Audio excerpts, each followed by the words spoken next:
processional hymn. Hivi sasa wakiweza kupitisha mwili wa mwenda zake katikati ya gwaride hili lililoandaliwa na jeshi la nchi kavu. Kisha baada ya hapo tutaweza kuendelea na ratiba ya siku ya leo.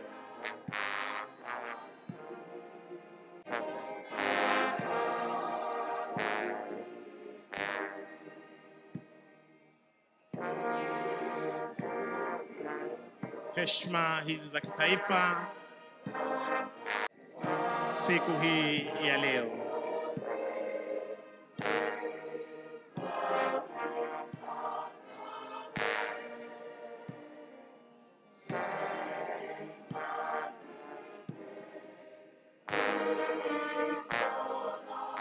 Asanteni kwa heshima, tunaweza kuketi tafadhali.